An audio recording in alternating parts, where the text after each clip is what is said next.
Il y a 2400 ans, Platon a mis le doigt sur un secret de la prise de décision qu'on oublie tout le temps. L'idée, c'est de faire des choix qui nous construisent plutôt que des choix qui nous laissent avec des regrets. Allez, on plonge dans cette sagesse qui n'a pas pris une ride. On a tous connu ça, pas vrai? Manger ce truc bien trop gras en sachant pertinemment qu'on va le regretter, ou alors repousser une tâche super importante pour un petit plaisir immédiat. C'est un conflit interne que tout le monde connaît. Mais au fond, d'où est-ce qu'elle vient cette lutte? Et c'est là que ça devient vraiment intéressant, parce que ce problème n'a rien de moderne. La réponse, en fait, elle se trouve dans une philosophie super ancienne, qui, on va le voir, est d'une actualité assez bluffante. Pour Platon, la clé, c'est de comprendre qu'on n'est pas un bloc tout d'un seul tenant. Bien au contraire. C'est comme si on était le théâtre d'une lutte permanente entre trois forces, trois pulsions qui nous tirent dans des directions complètement différentes. Et pour nous faire comprendre ça, il a utilisé une métaphore géniale, celle du char. Notre esprit, ce serait comme un char, tiré par deux chevaux très différents et bien sûr, mené par un cocher. Et chacun de ces trois éléments, il symbolise une partie de nous. Alors en premier, on a le cocher. Lui, c'est notre raison, notre côté logique, ce que Platon a appelé le logistikon. C'est la partie de nous qui analyse, qui pèse le pour et le contre, qui voit à long terme. En théorie, c'est elle qui devrait tenir les rênes. Ensuite, il y a le premier cheval, le cheval blanc, le noble. Ça, c'est l'ardeur, le timoïdes. C'est notre sens de l'honneur, notre courage, notre envie de faire ce qui est juste. Quand il est bien guidé, ce cheval est le meilleur allié du cocher. C'est lui qui nous donne la force de suivre le bon chemin. Et puis, il y a l'autre cheval, le noir, le sauvage, le rebelle. Lui, c'est le désir, l'épicymétikon. Lui, il ne pense qu'une seule chose, la satisfaction. Tout de suite, maintenant, sans se soucier des conséquences. C'est lui qui nous hurle de manger ce gâteau ou de lancer un autre épisode au lieu de se mettre au travail.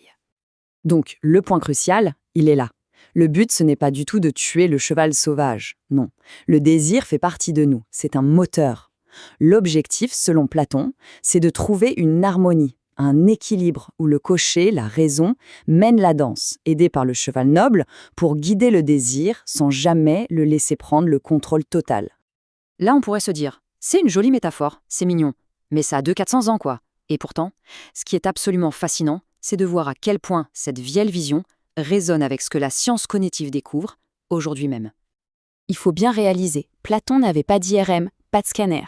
Rien. Et pourtant, son intuition sur la structure de notre psyché était incroyablement juste. La science moderne a simplement mis de nouveaux noms sur des forces qu'il avait déjà parfaitement identifiées. Regardez, la correspondance est quasi parfaite. La raison de Platon, le cocher, ça correspond à ce que le psychologue Daniel Kahneman appelle le système 2, notre pensée lente et logique. Le désir, le cheval sauvage, c'est son système 1, rapide, instinctif, émotionnel. Une autre analogie, de Jonathan Haidt, parle d'un cavalier, la raison, sur un éléphant, le désir. Et l'ardeur, le cheval noble, c'est notre volonté, notre motivation, cette force qui peut s'allier à la raison. C'est la même idée avec un autre vocabulaire. Cette validation scientifique, ça nous montre que la lutte intérieure qu'on ressent tous les jours, ce n'est pas dans notre tête. C'est une dynamique bien réelle de notre esprit. Alors, la question devient comment on fait, concrètement, pour s'assurer que c'est bien le cocher qui dirige. Bon, allez, on passe de la théorie à la pratique. Parce que comprendre le modèle, c'est bien, mais l'utiliser, c'est quand même mieux.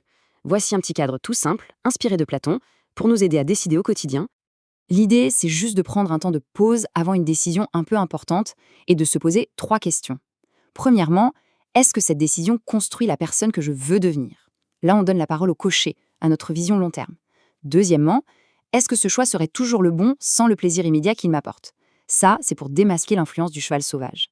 Et enfin, est-ce que cette décision respecte mes valeurs, même si c'est inconfortable? Et là, on fait appel au cheval noble, à notre sens de l'intégrité. Et voilà l'idée centrale. La plupart du temps, la bonne décision, elle est un peu inconfortable sur le moment. Forcément, elle demande au cocher de maîtriser le cheval sauvage. Mais c'est précisément cette tension qui, à long terme, crée une vie qui a du sens, une vie alignée. Finalement, chaque choix est une réponse à cette question. La sagesse de Platon nous rappelle qu'on ne se définit pas parce qu'on a envie de faire, mais parce qu'on choisit de faire. La vraie question, ce n'est donc pas tant « qu'est-ce que je fais ?», mais plutôt « qui est-ce que je suis en train de devenir ?»